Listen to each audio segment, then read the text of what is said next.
Just when you think the governing body of Jehovah's Witnesses can't get any more pathetic, they released this little gem, Governing Body Update number 8, featuring Vanilla Boy Kenneth Cook. Welcome to our program. The synopsis reads, in this update, we'll consider how to maintain a balanced view of those that appear in our videos. Yes, boys and girls, today we're going balls deep into the world of JW celebrities. No, not those celebrities.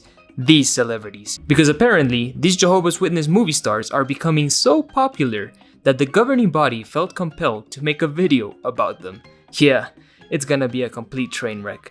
You know, as always, we're doing the cringe challenge, so if you cringe, you lose. And when you cringe, let me know the exact moment you lost it. Are you ready? Let's get into it. Kenneth Cook starts the video by giving us an update on the Jehovah's Witnesses imprisoned in Eritrea. Eritrea is a harsh authoritarian state in East Africa, and they have been persecuting Jehovah's Witnesses for decades for their refusal to participate in military service. It's really sad that these beautiful people are withering away in prisons for decades at a time, while this oversized bozo lounges away in his luxury condo in upstate New York.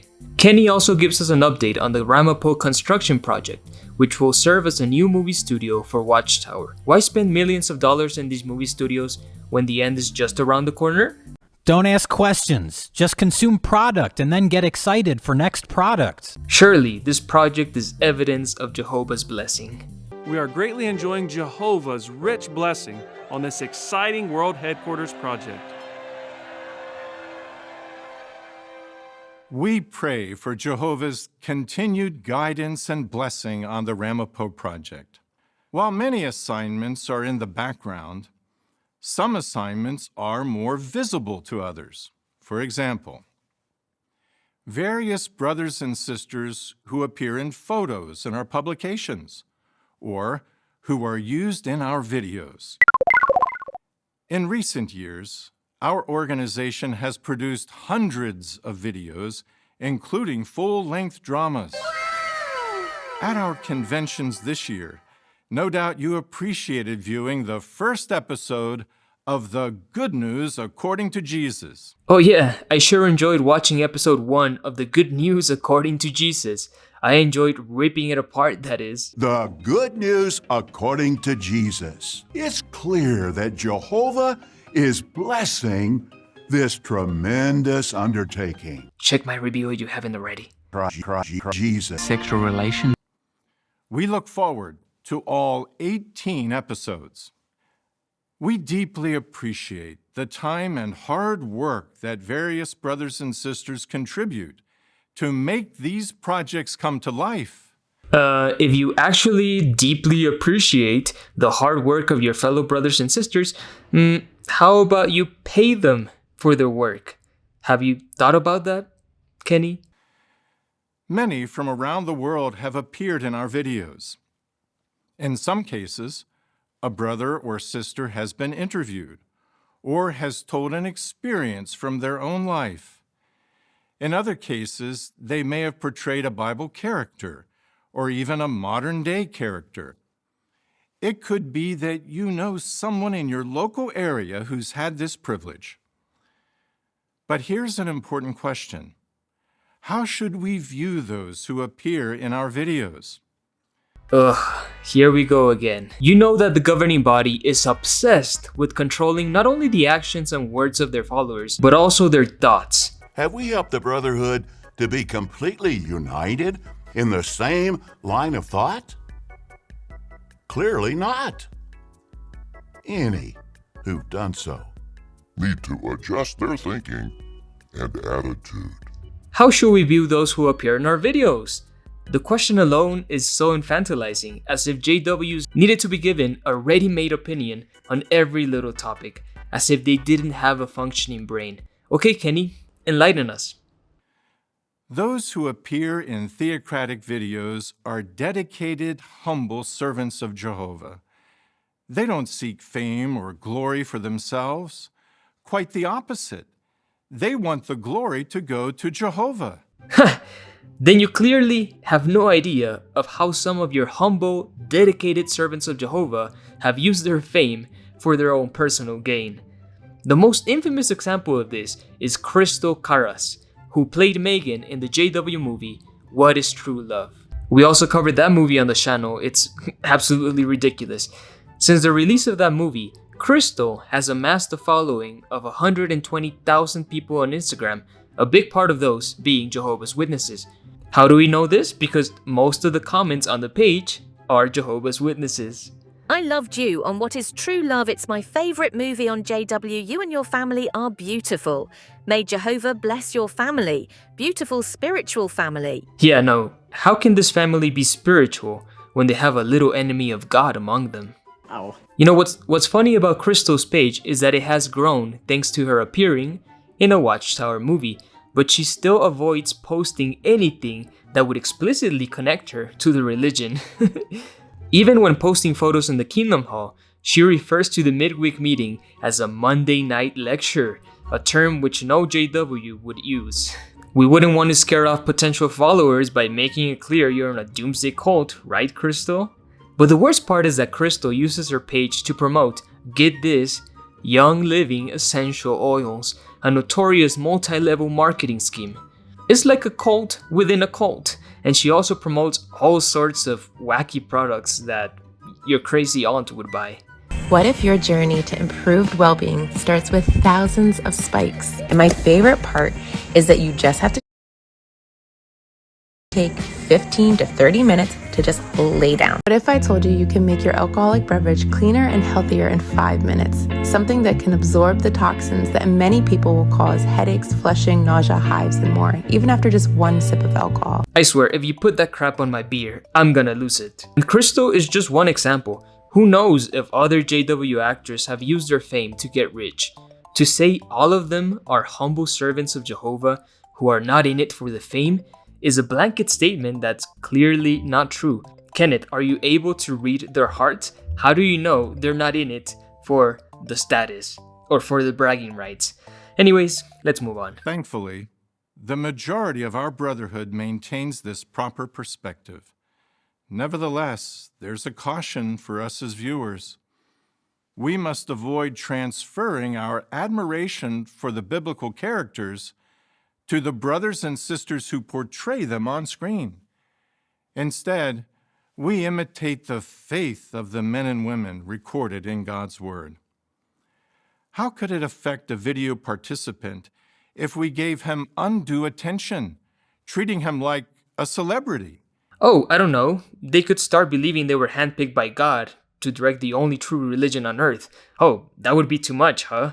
No humble servant of Jehovah would ever buy into that hubris. He could feel embarrassed or self-conscious.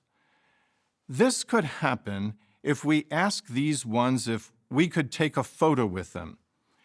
It would be even worse if we posted it on social media, perhaps even adding comments. Oh no, not the comments. At Jude 16, the Bible condemns those who were flattering others for their own benefit. The footnote on that verse describes this as admiring personalities. Some of our video participants have become overwhelmed by the inordinate attention.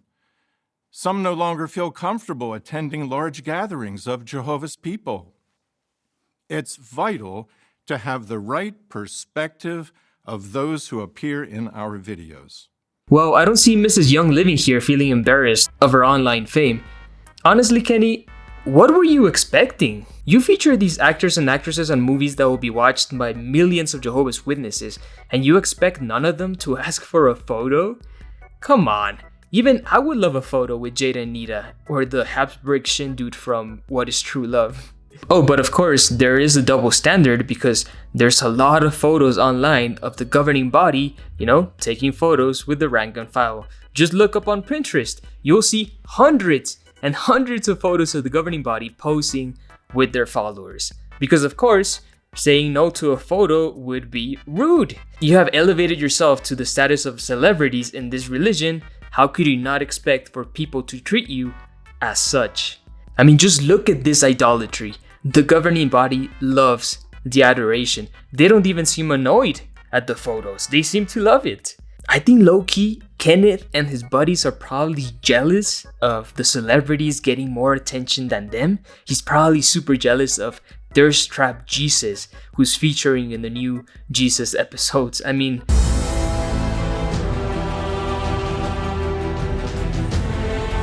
come on, I would love a photo with Jesus instead of this oversized cult leader. Brother, Now, you would imagine that this quick reminder would be enough, right? Please don't go acting like paparazzis around our unpaid actors. But no, Kenneth is now going to pull some Bible verse out of his bunda to make sure the sheep comply. Can you think of a Bible example of someone who was given inappropriate attention as he carried out his assignment? Perhaps you think of Paul and Barnabas. Acts chapter 14 reports that they became the center of attention after Paul cured a man who had been lame from birth. This was a faith-strengthening miracle intended to move people to praise and glorify Jehovah and his Son. But what happened? Onlookers missed the point. They became enthralled with Paul and Barnabas instead. Instead of appreciating Jehovah's miracle, they became enamored by the visible participants. Paul and Barnabas were quick to set the record straight. They readily admitted they were just humans. They explained that their purpose was to declare the good news about the living God. I don't see how this story is even remotely connected to modern JW celebrities. The people in this story wanted to worship Paul and Barnabas as gods on earth because they were performing miracles, but JWs are not worshiping Jade and Nita. They're just asking for photos. But of course, the governing body treats this as worship because that's what they like to receive. They like to be treated like celebrities.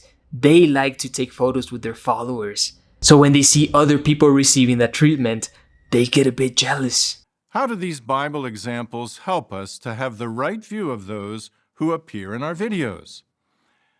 The brothers and sisters who appear in our videos are humbly carrying out an assignment from the organization. Like Paul, Barnabas, and Jesus, they want the attention and glory to go to Jehovah.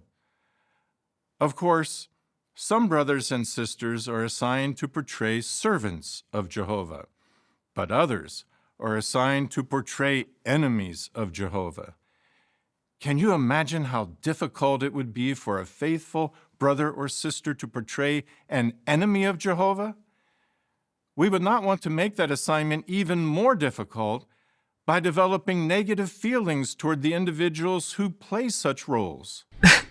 What is bro even yapping about? I'm just imagining the actors who play Al Phillips or the Assyrian king or that Mao Zedong looking uncle walking around the convention and everyone is booing them and flipping them off and throwing tomatoes at them. I just can't see it. In fact, I think the actors that played the villain would also be admired by the rank and file, maybe in a more ironic way, but they would still receive a lot of attention from it. So yeah, I really doubt this is happening. Kenneth is just taking scenarios out of his ass to reinforce obedience among the sheep.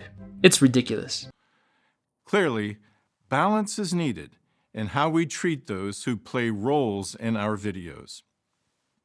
May we continue to preserve the peace and unity of our worldwide brotherhood by giving Jehovah the glory and not the brothers and sisters who appear in our videos. Please know that we love you all very much. From the world headquarters of Jehovah's Witnesses, this is JW. Oh, I've had enough of you, Pillsbury Doughboy. Guys, this is the urgent message that the governing body wants you to hear in the final part of the last day.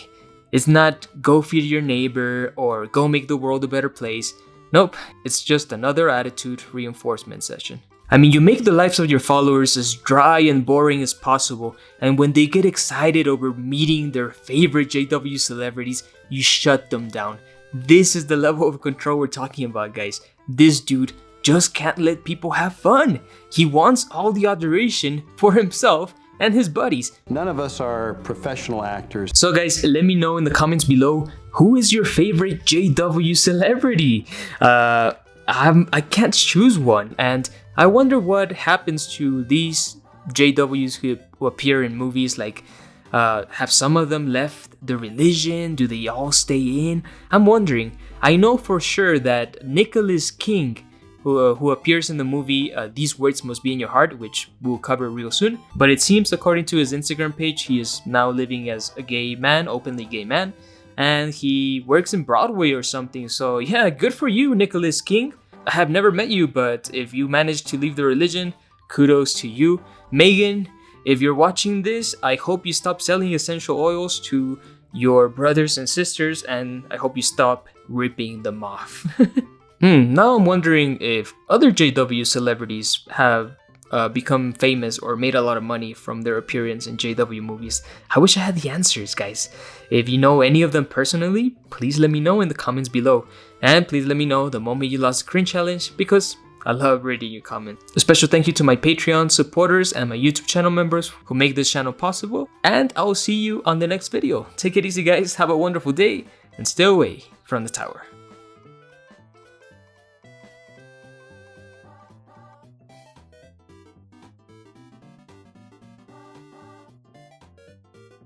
Bah. Goodbye.